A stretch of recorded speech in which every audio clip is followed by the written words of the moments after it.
जीवों का वर्गीकरण, क्लासिफिकेशन ऑफ ऑर्गेनिज्म। अध्ययन की सरलता की दृष्टि से सभी जीवों को उनकी शारीरिक संरचना, विशेषताओं एवं कार्यों के आधार पर विभिन्न वर्गों में विभाजित किया गया है। जीव जगत के समन्वित एवं समुचित अध्ययन के लिए यह आवश्यक है कि समान गुणधर्म वाले जीवों को एक समान वर्ग में तथा असमान गुणधर्म वाले जीवों को भिन्न भिन्न वर्गों में रखा जाए। जीवों के वर्गीकरण की यह वैज्ञानिक पद्धति वर्ग की अथवा वर्गीकरण विज्ञान कहलाती है। जीवों के वर्गीकरण की संपूर्ण प्रक्रिया आकृति विज्ञान, मोर्फोलॉजी, शारीरिक विज्ञान, फिजियोलॉजी, पारिस्थितिक विज्ञान, इकोलॉजी और आनुवंशिकी जेनेटिक्स पर आधारित है। जीवों को वर्गीकृत करने के लिए निम्न 4 चरण होते हैं। जीवों के वर्गीकरण के 4 नियम: पहचान, नामकरण, वर्ग विभाजन और वर्ग की अनुक्रम। पहचान, जीवों के नाम तथा उनके स्थान की पहचान करना। वर्ग विभाजन, जीवों को विभिन्न वर्गों में विभाजन करना। नामकरण, जीवों के सर्वमान्य वैज्ञानिक नाम देना। वर्ग की पदानुक्रम, यह वर्गीकरण की व्यवस्था तथा क्रम को बनाता है। आधुनिक जीव वैज्ञानिक जीवों की पहचान, उनके वर्गीकरण तथा नामकरण को वर्गीकी के आधार पर मानते हैं। वर्गीकरण के उद्देश्य क्या हैं?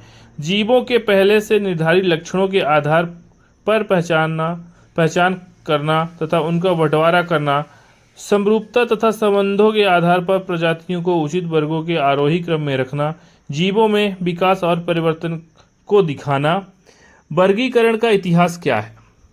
प्राचीन काल से लेकर अब तक विभिन्न आधारों पर जीवों के वर्गीकरण का प्रयास किया गया है। इसके प्रमुख उदाहरण निम्नलिखित हैं। ग्रीस के विद्वान हिप्पैट्रिकस एवं डिमोक्रिटस ने जंतुओं का वर्गीकरण का प्रयास किया 465 से 730 ईस्वी पूर्व में।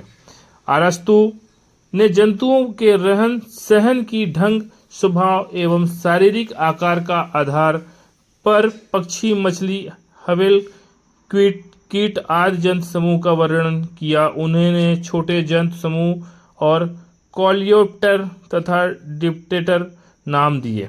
अरस्तु के शिष्य थियोफ्रेस्ट ने अपनी पुस्तक हिस्टोरिया प्लांटेरम में लगभग 480 प्रकार के पौधों को वर्गीकृत किया है।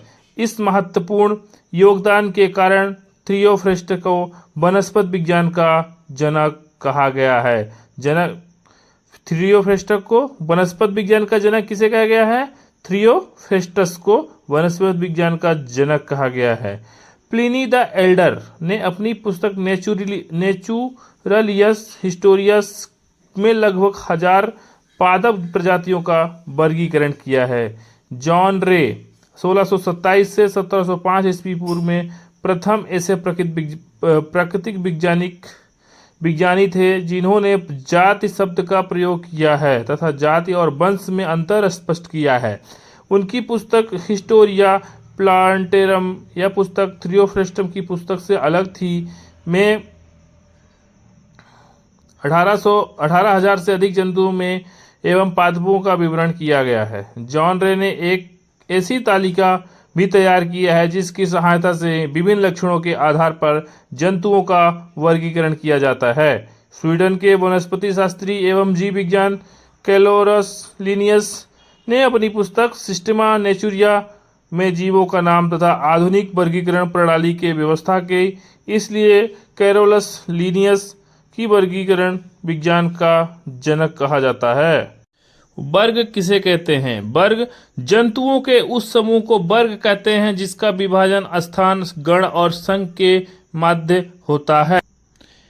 एक सामान्य संरचना तथा समान गुण वाले विभिन्न कुल के जंतु को जिस वर्ग में रखते हैं उसे गण कहते हैं। एक से अधिक कुल मिलाकर गण बनते हैं। कुछ जीव विज्ञानी कुल और गण के एक दूसरे का पर्यायवाची शब्द मानते हैं क्योंकि जंतुओं में ऐसा विभेद करने के लिए उनमें विशेष अंतर नहीं मिलते हैं, परंतु पादप जगत में ऐसा अंतर स्पष्ट रूप से देखा जाता है। कुल फैमिली कुछ ऐसे वंश हैं जिसके प्राणियों में समानता देखी जाती है। ऐसी विभिन्न वंश वाले जंतुओं को कुल के अंतर्गत रखा जाता है। वंश कुछ जातियां ऐसी हैं जिसकी आकारिकी में बहुत समानता रहती है पर बाह्य आकार का विभिन्नता देखी जाती है। इस प्रकार की कई प्रजातियां हो सकती हैं जिसके बाह्य रूप में अंतर होने पर भी आकारिक भी में समानता हो। ऐसी विभिन्न प्रजाति एवं वंश से दूसरे वंश में परिवर्तित हुई है पाई जाती हैं। पहले ऐसा होना सामान्य बात थी परंतु अब इसे स्थिरता आ गई है। जाति जंतुओं का वर्गीकरण विभिन्न प्रकार के जंतुओं को पृथक करके प्रारंभ करते हैं। हम देखते हैं कि गाय समस्त संसार में प्रायः एक सी होती हैं और घोड़े या भैंस भी भिन्न भिन्न होते हैं। अतः हम गाय को एक जाति में तथा घोड़े और भैंस को अलग अलग दूसरी जातियों में रखते हैं। कुछ जातियों की उपजाति भी होती है।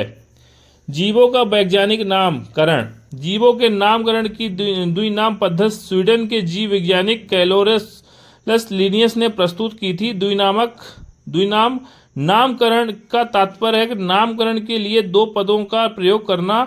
इसके अनुसार प्रत्येक जीव के नाम के दो भाग होते हैं। नाम के पहले भाग में वंश होता है और वंश का नाम तथा दूसरे भाग में जाति का नाम होता है। अंग्रेजी में वंश का नाम का पहला अक्षर बड़े अक्षर कैपिटल लेटर से व जाति का नाम का पहला अक्षर छोटा अक्षर मतलब स्मॉल लेटर से लिखा जाता है। उदाहरण के में बताया जाए तो आधुनिक मानव का वैज्ञानिक नाम होमो सेपेसियस तथा आम का वैज्ञानिक नाम मैगोफिरा इंडिया है।